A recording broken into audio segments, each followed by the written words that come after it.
Bueno, buenas noches a todos. Muchas gracias por sumarse a esta nueva conferencia dentro del ciclo de conferencias 2025 del Centro de Estudios Educativos Rigans Montes. En este caso, tenemos a uno de los miembros del centro dando esta charla, que es el profesor Fernando Teruel. Luego Ana Galeano lo presentará. Como siempre hacemos, recordamos un poco nuestra misión, que es llevar la visión de la educación realista a diferentes lugares, y en este caso la virtualidad nos permite trascender ciertas fronteras, tanto provinciales como nacionales también. Así que bueno, agradecemos la presencia de todos y los invitamos a sumarse a las actividades que poco a poco vamos haciendo, la verdad que con mucho esfuerzo, pero bueno, para mayor gloria de Dios, es lo más importante. Los invito a poder iniciar, como siempre hacemos en estas conferencias, con una oración. Es una oración a San José, a quien hemos encomendado un poco esta obra, y además de Santo Tomás de Aquino, que es nuestro norte también en esta búsqueda de la verdad, ¿no? Así que bueno, yo leo esta oración en voz alta, como hacemos siempre, y cada quien desde su hogar me puede acompañar con el micrófono apagado, por favor. En el nombre del Padre, del Hijo, del Espíritu Santo. Amén. Acordaos, oh castísimo esposo de la Virgen María y amable protector mío, San José, jamás he oído decir que ninguno haya invocado vuestra protección e implorado vuestro auxilio sin haber sido consolado. Lleno pues de confianza en vuestro poder, ya que ejercisteis con Jesús el cargo de Padre, vengo a vuestra presencia y me encomiendo a vos con todo fervor. No desechéis mis súplicas, antes bien, acogedlas propicio y dignaos de acceder a ellas piadosamente. Amén. Gloria al Padre, al Hijo y al Espíritu Santo, como era en el principio, ahora y siempre, por los siglos de los siglos. San José, ruega por nosotros. Santo Tomás de Aquino, ruega por nosotros. En el nombre del Padre, del Hijo, del Espíritu Santo. Amén. Bueno, a continuación le doy la palabra a Ana para que pueda presentar a Fernando y comenzamos con la conferencia.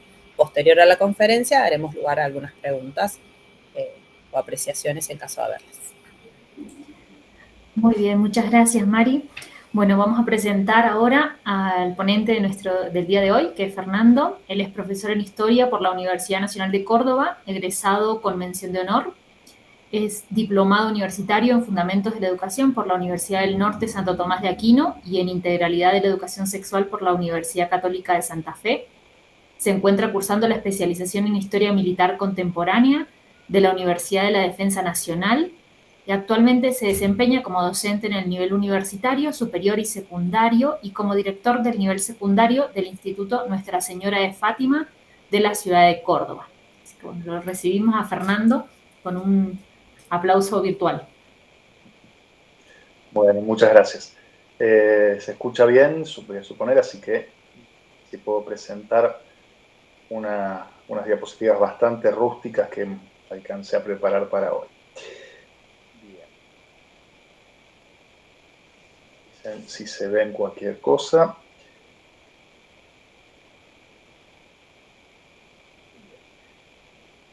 Entiendo que ahí se estaría viendo. Bueno, en realidad el título de la conferencia, empecemos por ahí, es un poco engañoso, ¿no? Le pusimos belleza en la enseñanza y gozo en el aprendizaje, pero en realidad voy a hablar un poquito más bien sobre la enseñanza de la historia, que es mi campo disciplinar, ¿no?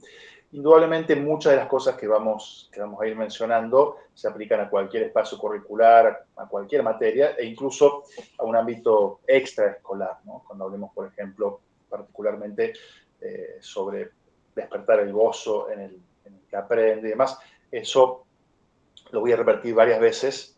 Yo lo veo desde mi campo, que es la historia, pero se puede aplicar en la biología, en la matemática, en las ciencias de la educación, en la psicología o en la crianza de un niño. Bien, y otra precisión terminológica antes de empezar. Esto nace de un artículo que publiqué en su momento hace algunos años, que tenía que ver con algunas cuestiones de estética, pero no estamos hablando acá de la belleza en el sentido estricto que a veces utilizamos, de la belleza en el campo de las artes plásticas, la escultura, de la pintura, sino la belleza en el sentido de lo trascendente, ¿no? Un concepto mucho más abarcativo, mucho más amplio. Bien, y para empezar justamente tenemos ese fragmento del poeta griego Hesíodo, hace 2500 años, ¿no? Aproximadamente, quizá más, en una de sus obras, tiene esta frase, ¿no? Por las musas comencemos, las cuales a Zeus Padre, cantando himnos, le alegran mucho el espíritu dentro del Olimpo, diciendo lo que es y lo que será y lo que antes fue.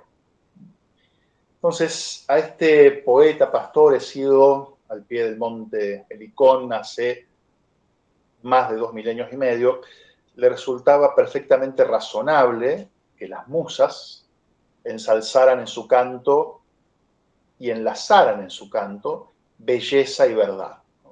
Esa belleza divina, esplendente, gozosa, que venía íntimamente unida a la verdad de lo que es, de lo que será y de lo que antes fue. Entonces, esta asociación entre la belleza, el gozo, la verdad, el bien, podríamos agregar, tienen una larga trayectoria en la historia de nuestra civilización, ¿no?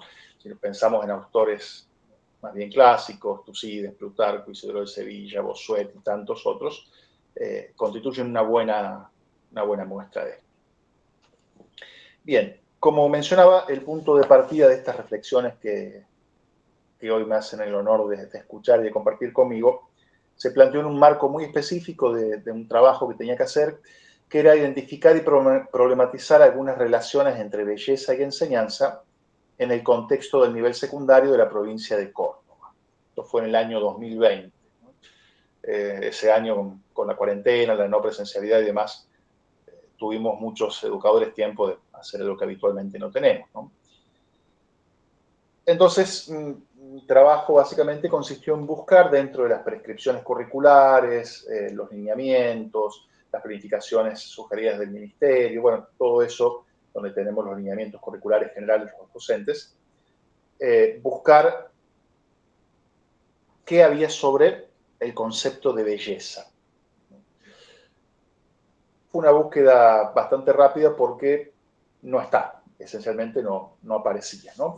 En los diseños curriculares de historia no aparece, la provincia de Córdoba estamos hablando, ¿no? No aparece ni una sola vez la palabra belleza, ni tampoco términos equivalentes. De hecho, en todo el diseño curricular, en todo esto que por ahí si alguno de los oyentes no está familiarizado, ¿no?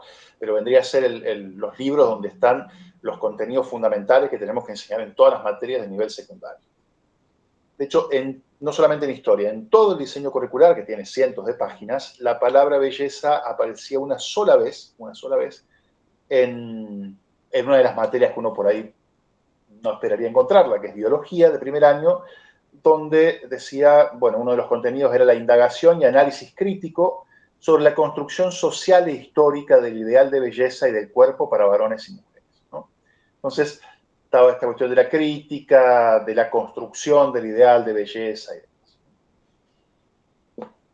Por otro lado, después, buscando el término verdad, el concepto de verdad, aparece.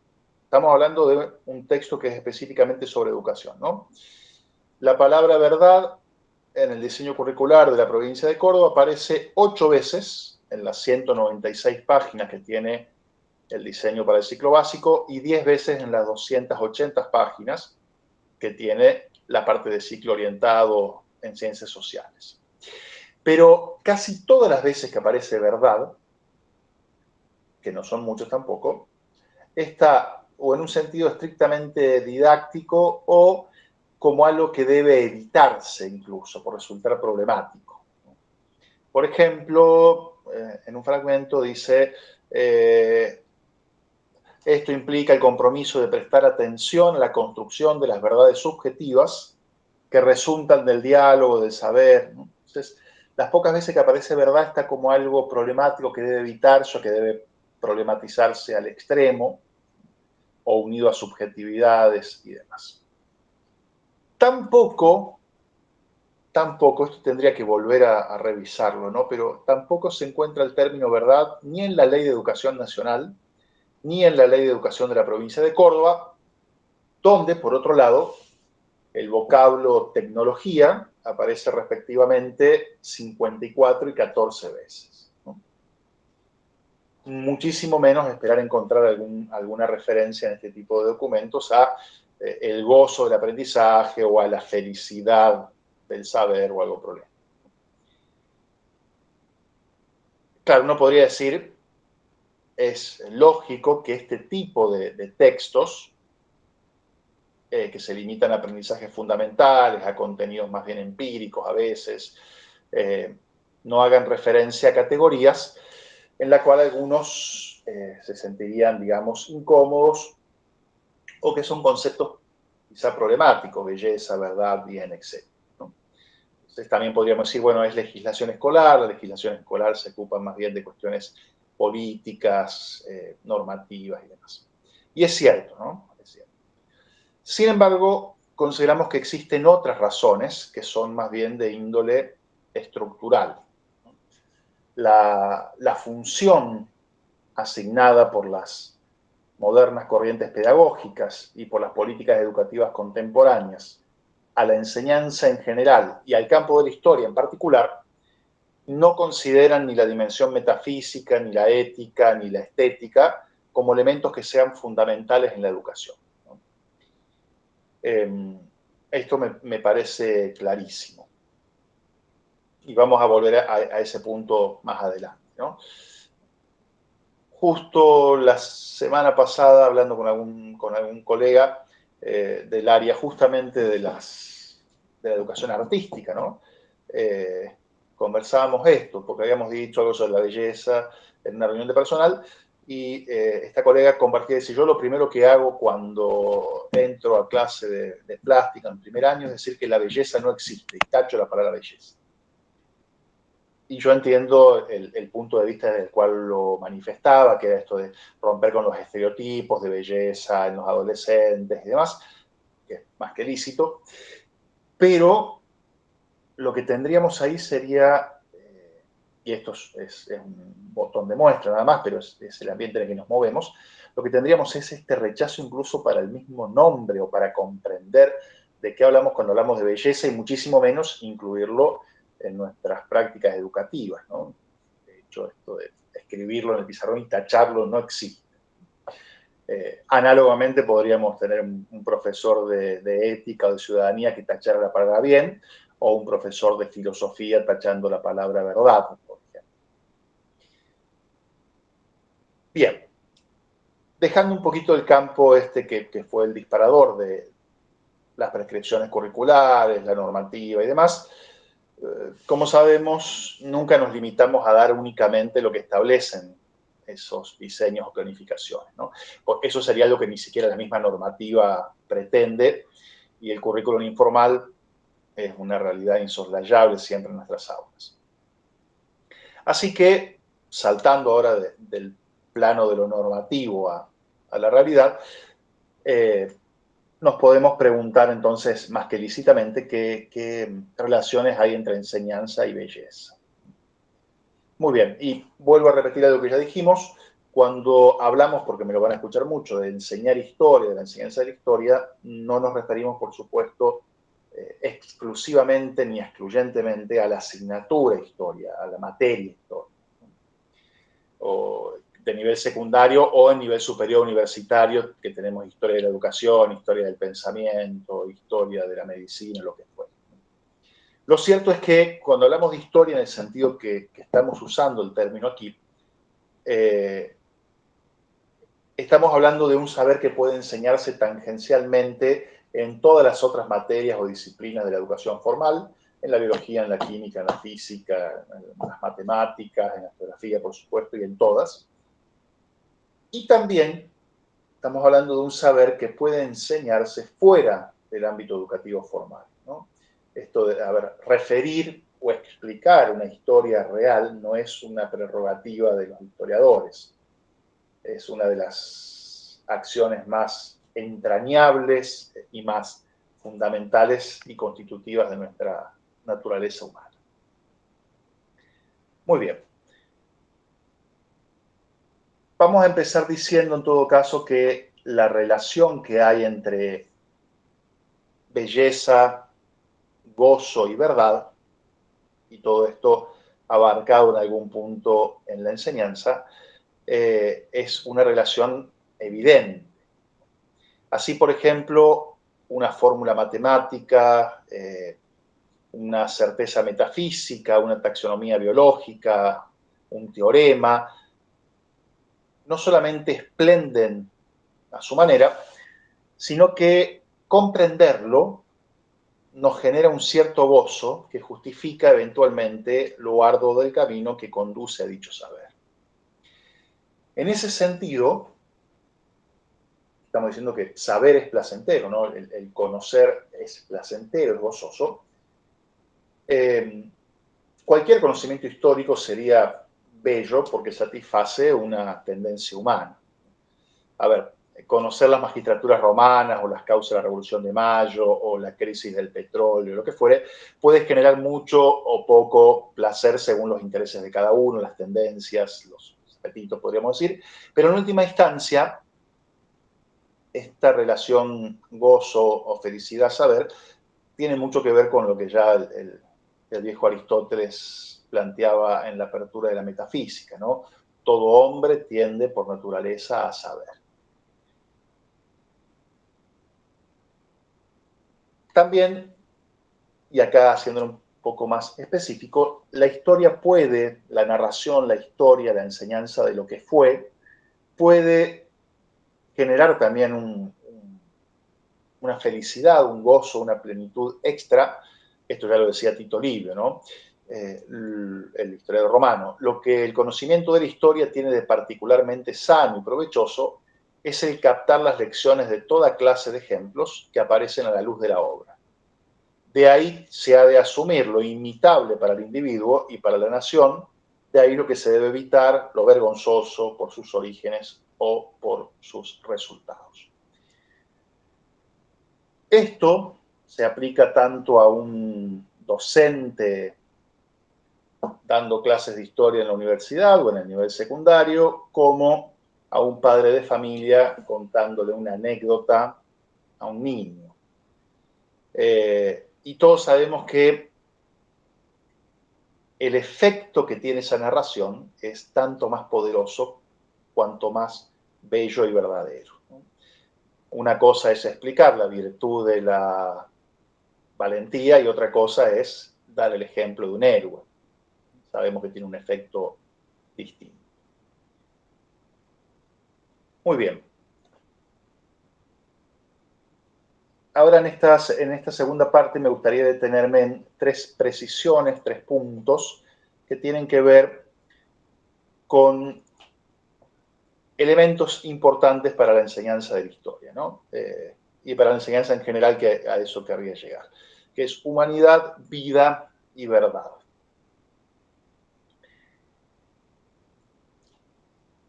¿Cuál es uno de los desafíos más grandes que tenemos los educadores hoy en día? Y sobre todo un desafío que a veces se nos carga desde la superioridad, desde la sociedad, desde la familia, ¿no?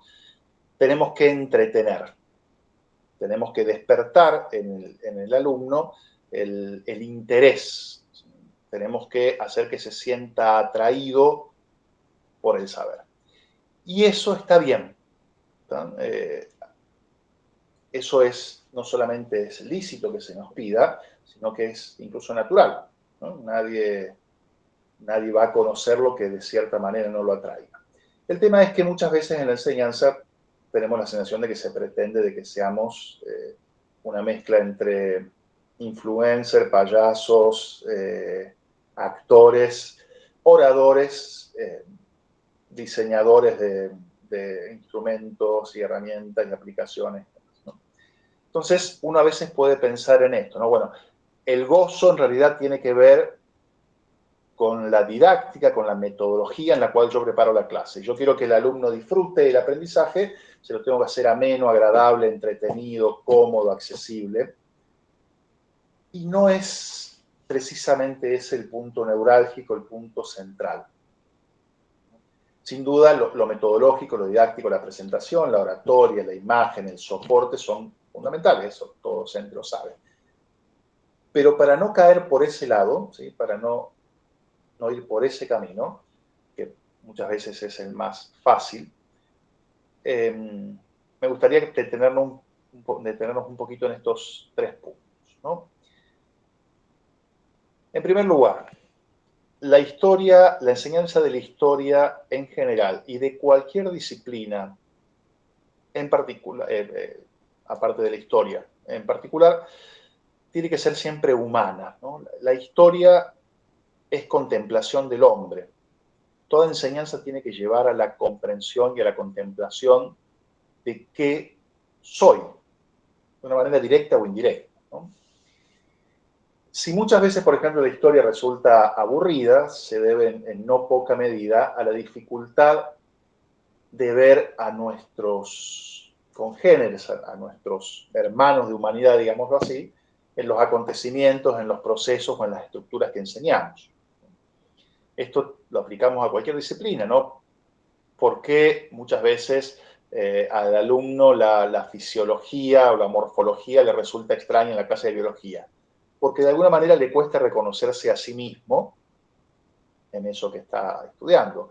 O enseñamos, supongamos, teorías pedagógicas, uno habla de Rousseau, de quien fuere, ¿no? ¿Por qué muchas veces al que va a ser educador eso le resulta aburrido? Porque no logra entender o no logra captar la sintonía humana que hay entre el objeto y el que está aprendiendo. Es difícil ver a veces al ser humano detrás de estadísticas económicas, dataciones arqueológicas, discusiones filosóficas y demás, ¿no?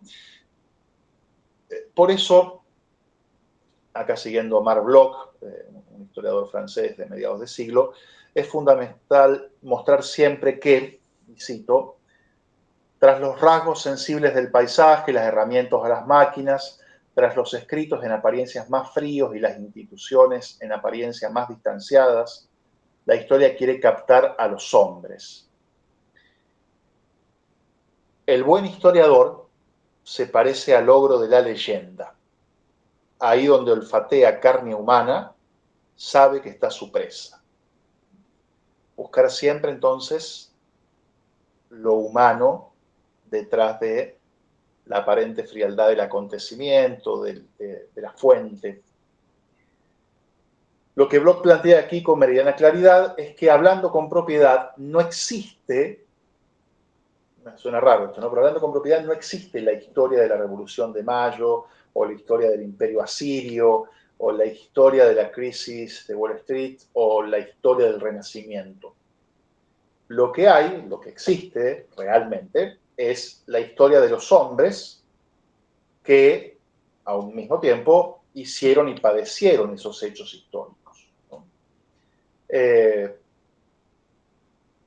Por eso lo que debe haber de nuestra parte cuando enseñamos o cuando aprendemos historia es la consideración de que las personas que vivieron esos hechos comparten con nosotros la perenne naturaleza humana. Y esto lo podemos aplicar a toda enseñanza, ¿no? Toda enseñanza contiene cierta belleza porque todo objeto de estudio, a veces de forma muy directa, a veces de forma mucho más indirecta, puede aproximarnos al conocimiento de la naturaleza humana. En segundo lugar, decíamos, la cuestión de la vida, ¿no? La historia es conocimiento de la vida. ¿En qué sentido estaríamos planteando esto, ¿no? Una asociación fácil, pero intrínsecamente errónea, aunque muy común, es vincular a la historia con lo muerto, lo pasado, pisado. Eso proviene de considerar, del desatino, que es considerar al pasado como una entidad que no tiene ninguna relación con el presente ni con el futuro. Acá está la pregunta que todos los docentes hemos escuchado un montón de veces, cada uno en su campo, ¿no? ¿Para qué me sirve saber polinomios si voy a ser el músico? ¿Para qué me sirve saber música si voy a ser ingeniero? ¿Para qué me sirve saber biología si voy a ser contador? Y ¿para qué me sirve saber historia si voy a ser cualquier cosa menos historiador? Claro, esas preguntas son indicadores claros de un problema, ¿no? No es que el que pregunta ignore para qué le va a servir, por ejemplo, el conocimiento histórico, porque uno tampoco puede dar la respuesta. ¿Para qué le va a servir? Está bien que no podamos dar respuesta, ¿no?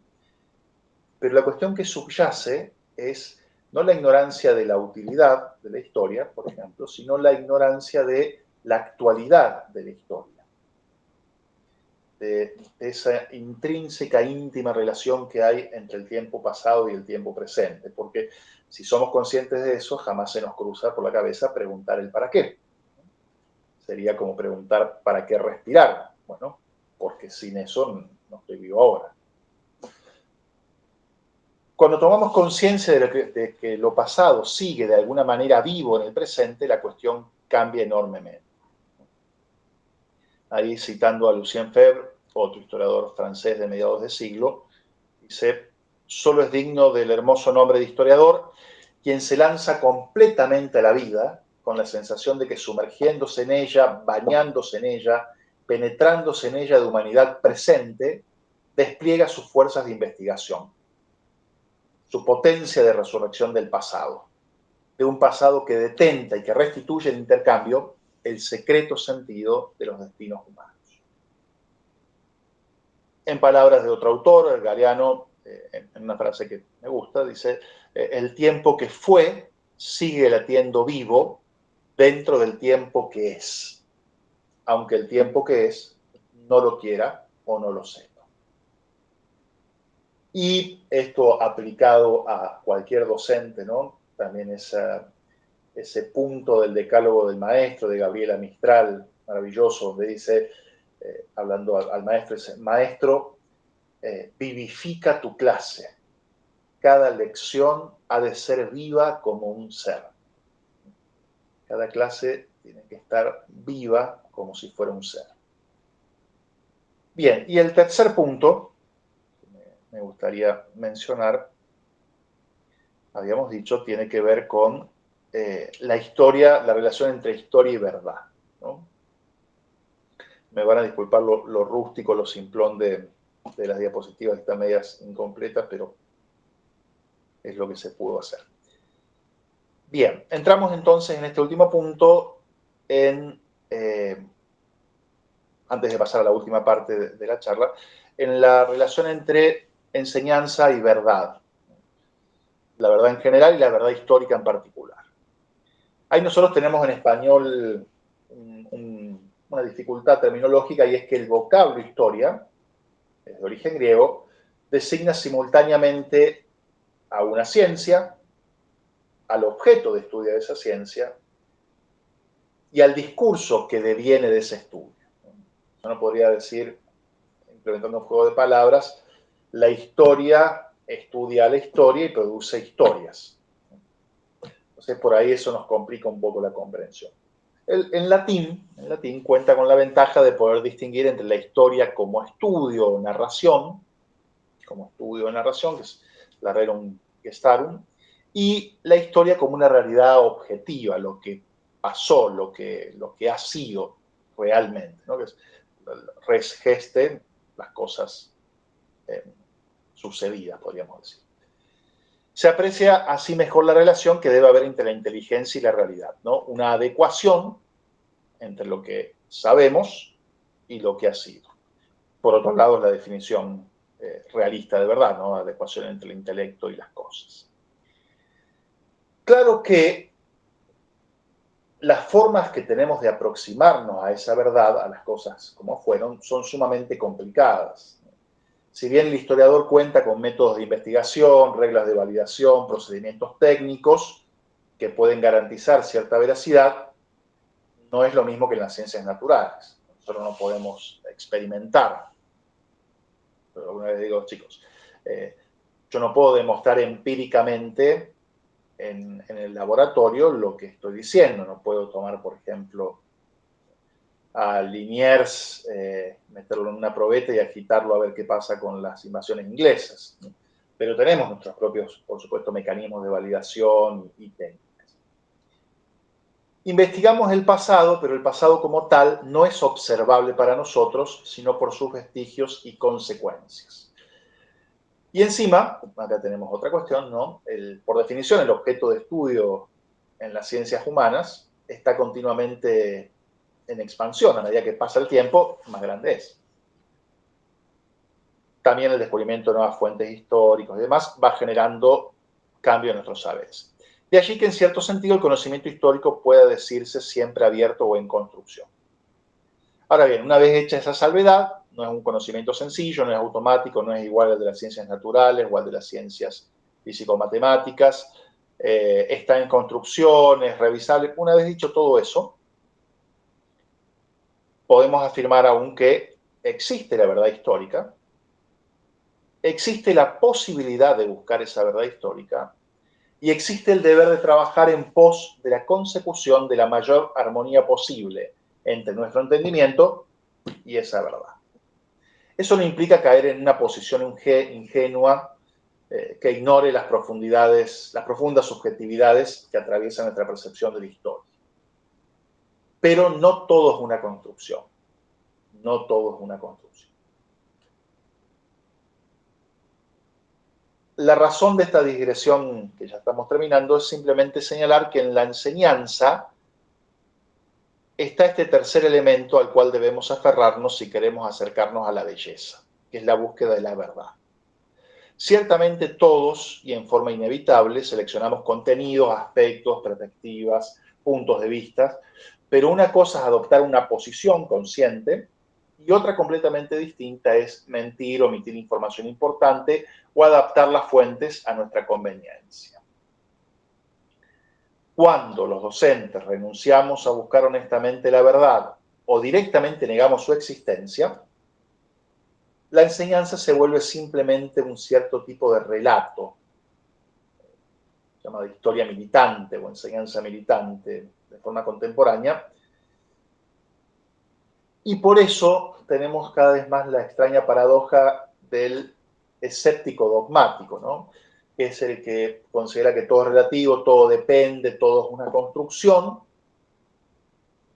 pero en su enseñanza está plagado de afirmaciones que considera indiscutibles. La vieja paradoja del que dice que la verdad no existe y lo afirma como una verdad indiscutible. El tema es que esto lo tenemos cada vez más en el ámbito educativo, ¿no? Todo es una construcción excepto lo que yo afirmo que es indiscutible.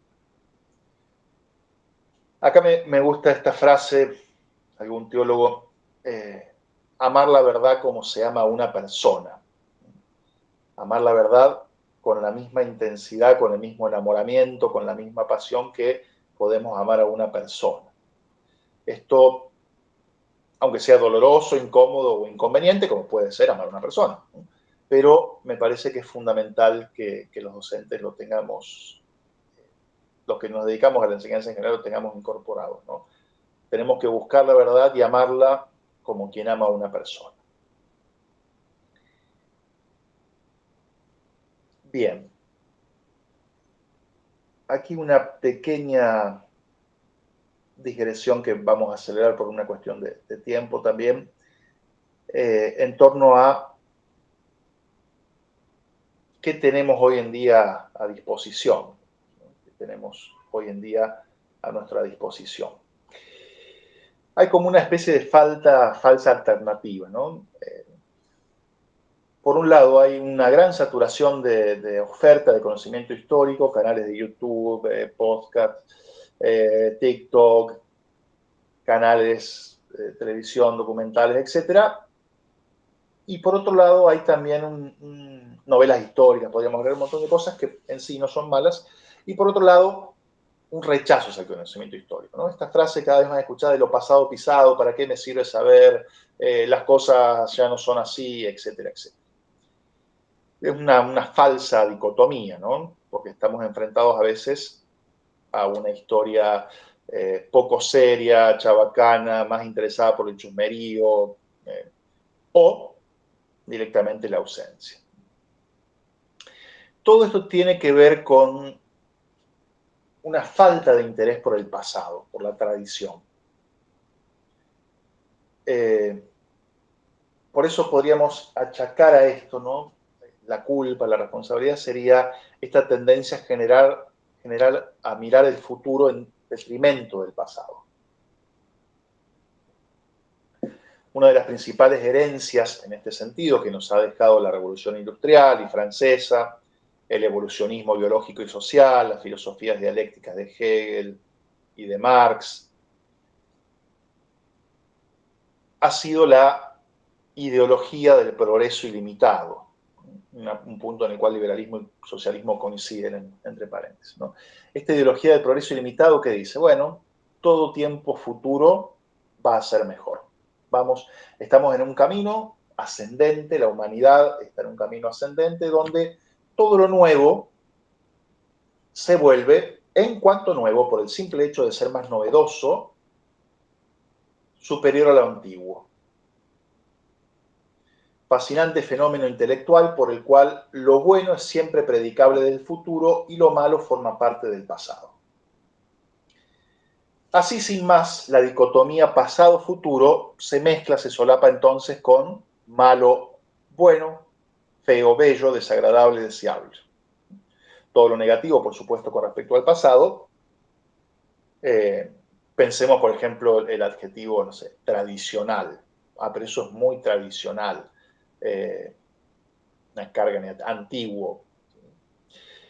Y todo lo deseable, bello, bueno, se predica de lo futuro. Progreso, por ejemplo.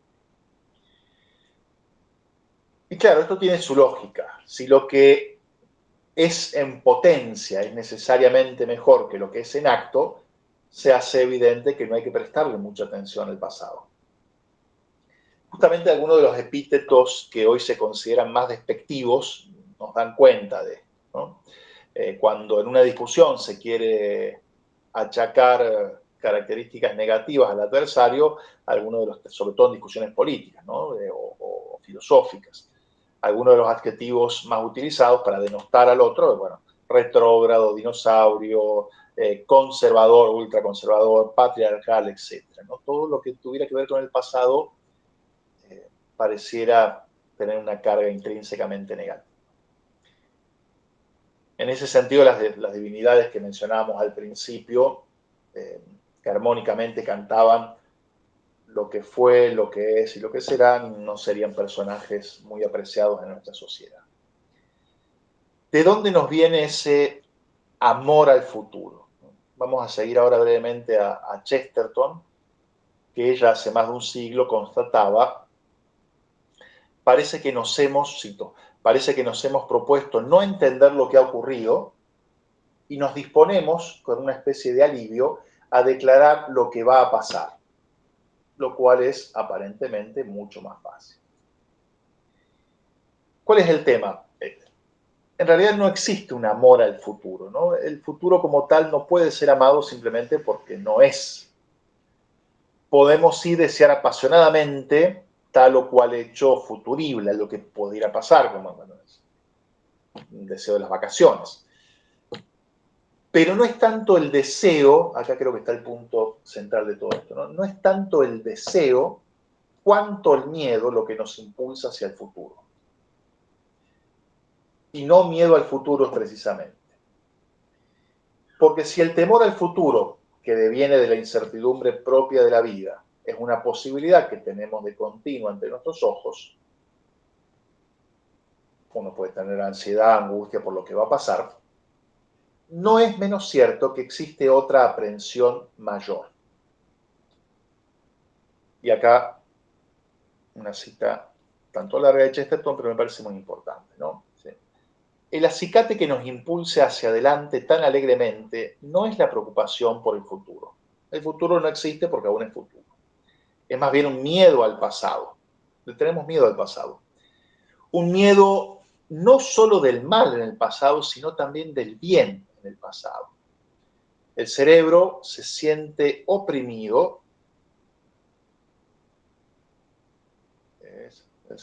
El cerebro se siente oprimido bajo la insoportable virtud de la humanidad. Ha habido demasiados hechos ardientes que no podemos abarcar, demasiados duros heroísmos que no podemos imitar, demasiados grandes esfuerzos de construcción monumental o de gloria militar que nos parecen a un tiempo sublimes y patéticos. El futuro es un refugio de la fiera competición de nuestros antepasados. El futuro es una pared en blanco en la cual cada hombre puede escribir su propio nombre, todo lo grande que quiera. En cuanto al pasado, ya está cubierto con nombres ilegibles, como Platón, Isaías, Shakespeare, Miguel Ángel o Napoleón. ¿Puedo hacer el futuro tan estrecho como yo mismo? El pasado está obligado a ser tan ancho y turbulento como la humanidad. Y el resultado de esta moderna actitud es realmente el siguiente. Los hombres inventan nuevos ideales porque no se atreven a poner en práctica los viejos ideales. Miran hacia adelante con entusiasmo porque les da miedo mirar hacia atrás. Fin de cita. Por norma general sentimos aversión hacia lo que tememos. Así que difícilmente podemos captar y menos aún mostrar la belleza de aquello que nos ahoga. Si hay una inconsciente y generalizada temor al pasado, es muy difícil mostrar la belleza de aquello que a nuestros alumnos, a la sociedad en general, le despierta, siguiendo a Chesterton, cierto temor. La hostilidad irracional, visceral, destructiva hacia la tradición nace también en el plano colectivo del horror más que del amor, de la angustia más que del coraje. Y aquí otra cita de Chesterton. Se suele leer acerca del valor o de la audacia con la que algún rebelde ataca a una vieja tiranía o a una anticuada superstición.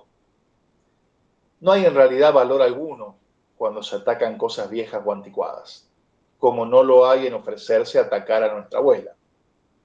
El hombre realmente valiente es el que desafía a tiranías jóvenes como la mañana y frescas como las flores. Inevitablemente se me vienen a la mente las ideologías tan en boga hoy en día. El único libre pensador auténtico es aquel cuyo intelecto está tan liberado del futuro como del pasado. Se preocupa tan poco o tan mucho de lo que será como de lo que ha sido. Se preocupa solo por lo que debería ser. Por eso los que sostenemos la importancia de enseñar historia no lo hacemos desde una posición de nostalgia, ¿no? Porque a veces está esta imagen de, le gusta lo pasado, le parece que todo lo pasado fue bueno, y no se trata de romantizar el pasado ni mucho menos, ¿no? Se trata de poner las cosas en su justo lugar. Pues en historia no hay revolución que no sea una restauración. Los personajes de la historia que han hecho algo de cara al futuro tenían la vista fija en el pasado. Acá para ir terminando una nueva digresión, ¿no? Todo esto que hemos dicho acá con respecto a la enseñanza en la historia, estoy seguro de que de alguna manera se puede aplicar a cualquier espacio, a cualquier materia, formal, informal, ¿no? Todos hemos visto alguna vez en los ojos de nuestros alumnos, de nuestros hijos, ese brillo, esa mirada medio indescriptible, que es el placer, el gozo que genera estar aprendiendo algo. Ese aprendizaje que a veces es un pivote, es un trampolín, no es lo que uno estaba dando en ese momento, no es lo que a uno le interesa, lo que uno va a tomar en la prueba, no es la pregunta por esto va, no va, sino que es casi indescriptible, casi inconmensurable, el gozo por estar aprendiendo algo nuevo que no entra en la prueba, aunque no entra en la prueba. Y bueno, lo vemos en los otros y lo vemos en nosotros, ¿no? Qué lindo que es aprender, qué difícil, qué arduo, naturaleza caída, ¿no? Qué arduo que es estudiar, que nos lleva tiempo, nos lleva esfuerzo, y qué lindo que es aprender. ¿Qué es lo preocupante o qué es lo que a mí personalmente me preocupa cada vez más, ¿no? Escuchar a nuestros colegas, no solamente a nuestros superiores, que por ahí tienen sus cuestiones políticas y demás, sino escuchar al docente de aula decir esto, bueno, lo importante es que el chico pase de año, lo importante es que permanezca, lo importante son los valores, esa cosa deleteria, que son los valores. ¿Para qué le sirve mi materia? Si Antes uno podía llegar a escuchar al profesor de biología preguntando para qué servía educación física, o al de educación física preguntando para qué servía historia, o al de historia preguntando para qué servía sistema de administración contable, ¿no? Pero cuando somos nosotros mismos los que dudamos de la importancia de lo que cada uno enseña, hay un problema, ¿no? Hay algo preocupante. Porque ciertamente es más importante que el chico a veces permanezca en la escuela, que tenga un ambiente seguro, que a veces no tiene en otros espacios. Todo eso es fundamental, pero nunca puede ir en detrimento del aprendizaje. Y lo que a mí más me tiene que interesar que aprenda el alumno es mi espacio curricular, mi materia. Ahora bien, para eso tengo que estar enamorado de lo que enseño, de la verdad en general y de mi objeto de estudio en particular, sea el que sea. Hay también dos puntos del decálogo de Gabriela Mistral que son maravillosos, ¿no? Dice, maestro, enseña con intención de la hermosura, porque la hermosura es madre. Yo creo que con eso podríamos casi cerrar, ¿no? Maestro, enseña con intención de la hermosura, porque la hermosura es madre. Y también, de Gabriela Mistral, maestro, sé fervoroso. Para encender lámparas has de llevar fuego en el corazón. Creo que eso resume todo, ¿no? Nadie da lo que no tiene. Para encender lámparas en nuestros alumnos tenemos que llevar fuego en el corazón. Y una frase más, volviendo a Chesterton, ¿no? También cuando dice, la única, preguntándose eso, las teorías pedagógicas y todo esto, dice, la única verdad eterna, estoy citando más o menos de memoria y no recuerdo si son palabras exactas, ¿no? Pero dice, la única verdad eterna en educación es esta: estar lo suficientemente seguro de algo como para atreverse a enseñárselo a un niño. Qué importante la verdad, ¿no? Cuando uno piensa así, ¿no?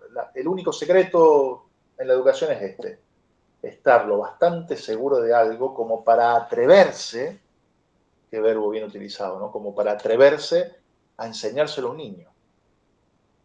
Sin seguridad, sin amor, sin convencimiento, no tenemos que atrevernos a enseñar nada. Es mucho enseñar. Para terminar, estos comentarios, quizá bastante desordenados por querer tocar diversos tópicos, han querido servir simplemente para problematizar algunos aspectos de la historia y su enseñanza en relación a la belleza.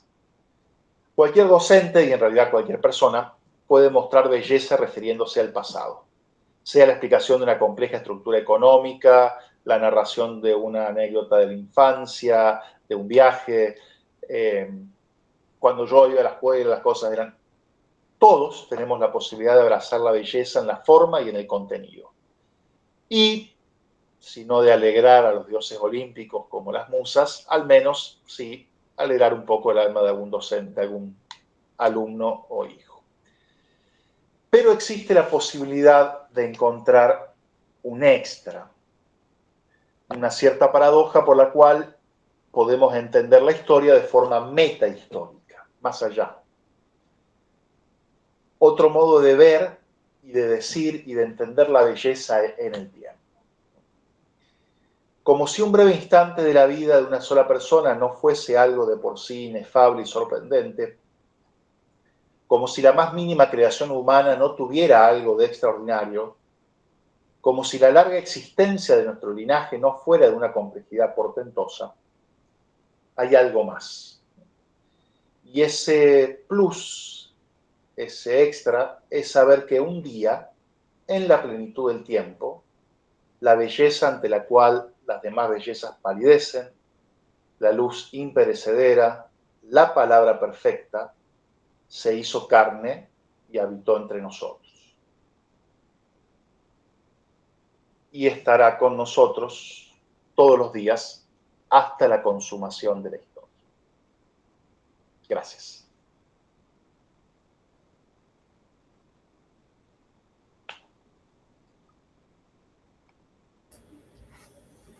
Muy bien, bueno, te agradecemos mucho, Fernando, de verdad que súper, súper interesante, además del final precioso este que nos acabas de brindar. Eh, de hecho, creo que has tocado, así como bien dijiste, un montón de temas y es que como que dispara para un montón de lugares distintos, ¿no? Así que de verdad súper interesante. Muchas gracias por la conferencia. Ahora vamos a abrir un espacio para preguntas. Si alguien quiere puede activar su micrófono o colocar las preguntas en el chat.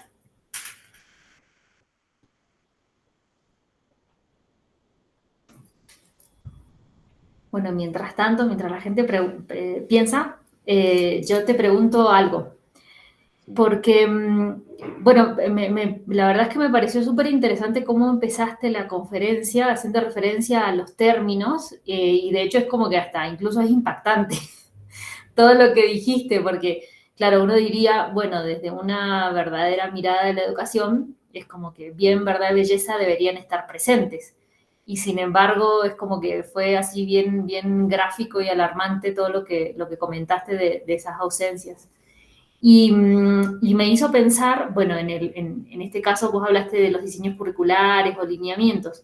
Acá en Perú actualmente existe algo que se le llama el currículo nacional y, bueno, está establecido a partir de competencias en lugar de conocimientos, digamos, o saberes. Entonces, se considera que en la educación básica, es decir, desde inicial hasta la secundaria, es necesario trabajar determinadas competencias. Y justamente en el área de lo que se le denomina ciencias sociales, acá, aparece una de las competencias que es, bueno, de hecho yo siempre que hablo de esto, que digo, bueno, no es que las competencias como tal sean malas, digamos, en el sentido de que, a ver, es importante que las personas seamos competentes, pero es cierto que en el ámbito de las ciencias sociales sí se nota una carga ideológica muy fuerte, ¿no? De hecho, una de esas competencias es reinterpretar la historia.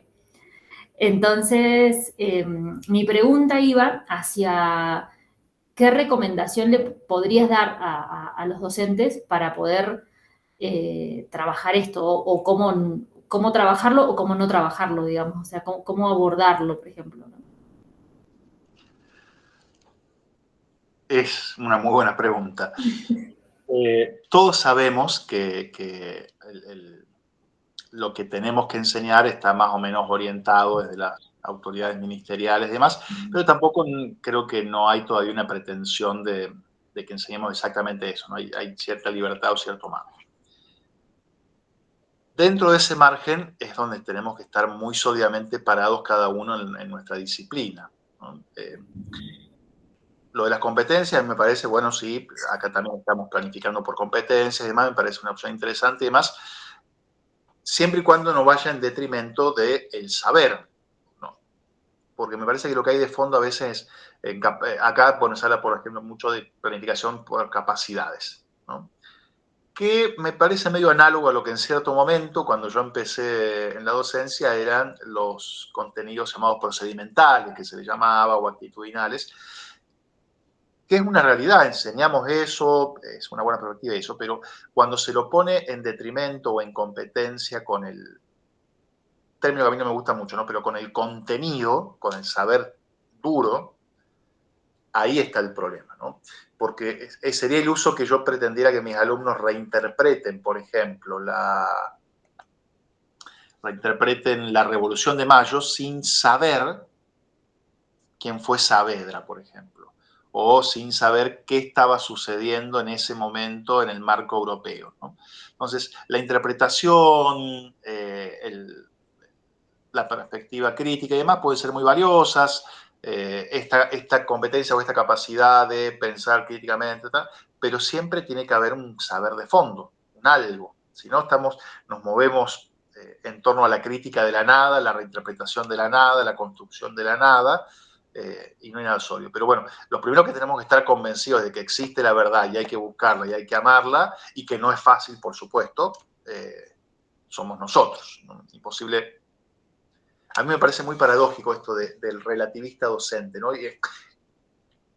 Vamos a agregar, relativista docente inocente, ¿no? Porque esto tiene que ver mucho con la formación que recibimos y demás. Pero que dice, bueno, la verdad no existe, todo es relativo, pero después la prueba,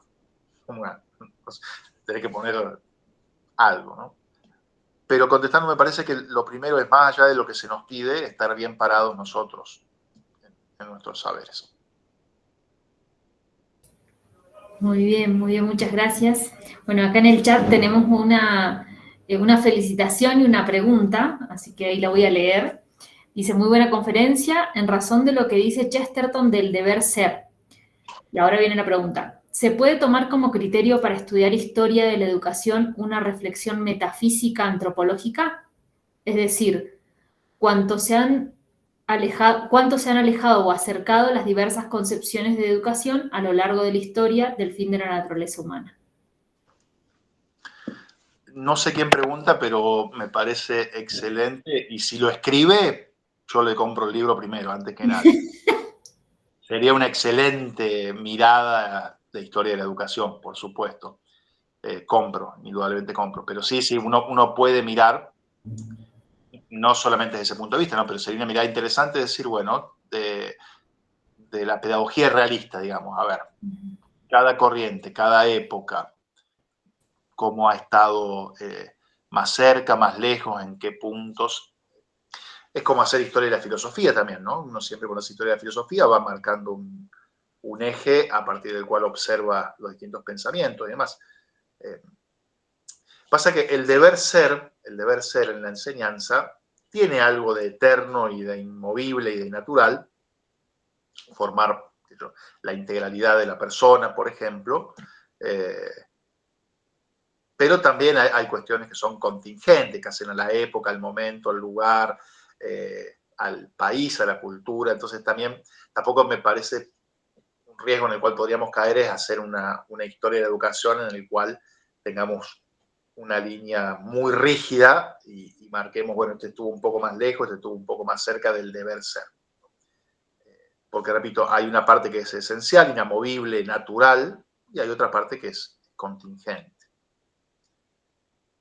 No sé si va por ese lado la pregunta, pero me parece que podríamos pensarlo así.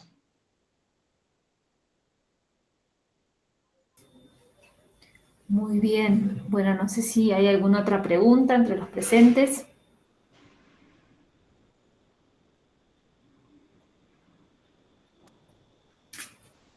A ver, Diego.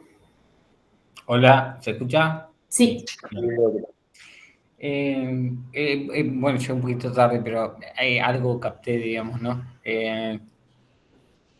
Vos hablaste, digamos, del tema del corazón, ¿no? Como parte, digamos, de la actividad docente, ¿no? Lo que yo observo, no sé qué es lo que te parece a vos, ¿no? Que vivimos en un mundo, digamos, donde está mayormente caracterizado por la apatía y no por la empatía, y que esa apatía, digamos, ha entrado en las aulas, ¿no? Ha entrado en las instituciones, ¿no? ¿Cómo te parece a vos, digamos, que podemos ir contrarrestando esa apatía, ¿no? Que se hace tan presente, tanto, digamos, a veces en los docentes o en los niveles superiores, digamos, también por parte de los estudiantes, ¿no? Eso sería. No sé si se entiende. Perfectamente. Si llegás a escribir un libro, también te lo compro. Con la respuesta a esa pregunta, porque es, claro, hace años, me parece, vemos esto en los estudiantes. Pero tiene algo que ver con bueno, no a todos nos gustan las mismas materias, no nos gusta estudiar, bueno, eso es la cuestión, ¿no? Esa apatía. El tema es verlo en nosotros, docentes, y es algo que estamos viendo cada vez más. Claro, ahí hay algo que es estructural y tiene que ver malos salarios, saturación laboral, poco prestigio social, preparación deficiente. Entonces, esto es mal formar un docente y después tirarlo a 36 horas cátedra por un sueldo miserable, y uno sufre como un condenado o va generando apatía y una coraza donde, bueno, cada vez importa menos. Entonces hay una cuestión estructural que es muy ardua. esto es muy personal. Yo creo que el trabajo nuestro es quedarnos en gran parte con esto, ¿no? Eso de ver la luz en los ojos del chico que nunca le interesa nada y un día le interesó algo, ¿no? Dice, porque a veces se nos pasa en la vorágine de la planificación, de todo el aula, y si uno se queda con eso es como muy movilizador, ¿no? Y digamos, recarga muchísimo energía y demás, y ayuda a sobresalir un montón de cosas. Entonces, no tener miedo a emocionarnos en el aula a veces o a valorar eso, ¿no? No una sensibilidad edulcorada, sensiblera, sí, simplemente porque otro tipo de docente que cada vez pulula más, me parece, y una tentación que tenemos muy encima, es esta de el docente que quiere ser amado por sus alumnos o que busca, pero bueno, no nos vayamos por ese tema. No estoy hablando de eso, estoy hablando de valorar esos momentos de corazón que tenemos en la enseñanza, ¿no? No perderlos de vista en la vorágine, en la tormenta de lo que se nos ha vuelto el oficio últimamente. Yo personalmente trato creo que a todos los que damos clase nos ha pasado que a veces que uno sale de clase y dice, qué buena que estuvo esta clase, ¿sí? Qué reconfortante que estuvo esta clase en particular. Y a veces simplemente esto, ¿no? Tener la empatía, pero en el sentido de valorar el momento, más allá del, bueno, esto estuvo bueno, hoy sirvió, hoy se conmovieron, hoy el que nunca pregunta, preguntó, hoy el que nunca se queda quieto, se quedó quieto y tomó nota y me buscó después del timbre cómo era esto. Bueno, eso es un montón. Hoy en día, con todo ese cuadro negro que tenemos estructural, me parece que es importante.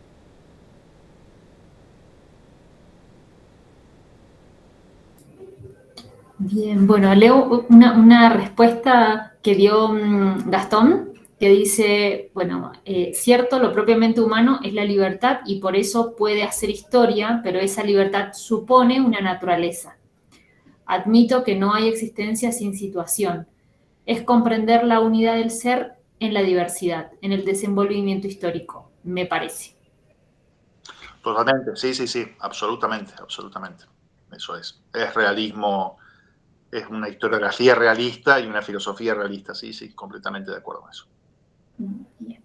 Y leo un comentario de Esteban que dice, muchas gracias por hacernos reflexionar sobre la historia y hacernos ver la incidencia que un correcto abordaje de su enseñanza puede tener en nosotros y en nuestros alumnos. Comparto que un desafío actual es hacer que nuestros alumnos quieran conocer la historia y a partir de allí todo lo que su conocimiento puede aportarles. Muchas gracias. Muy bien. Bueno, no sé si alguien más tiene alguna otra pregunta. Si no, aprovecho para comentarles que, bueno, próximamente subiremos la conferencia a nuestro canal de YouTube, también para que puedan seguirnos por ahí, lo mismo que en las redes sociales, en Instagram o en Facebook, en donde, bueno, siempre vamos comunicando las novedades y las actualizaciones.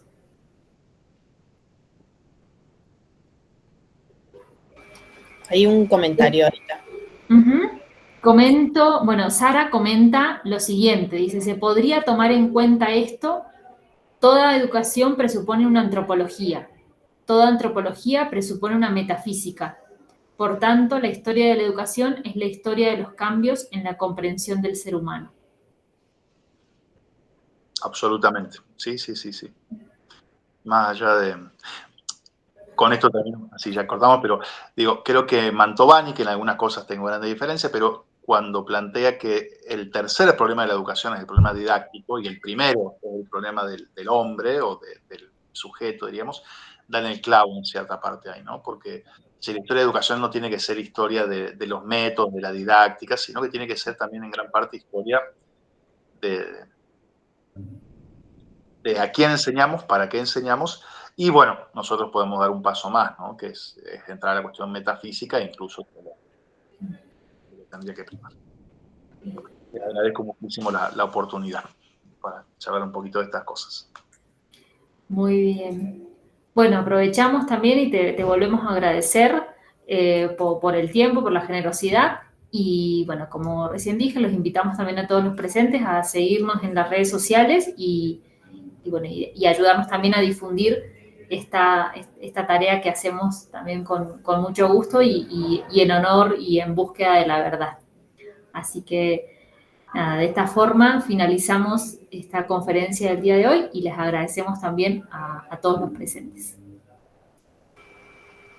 Gracias, hasta la próxima.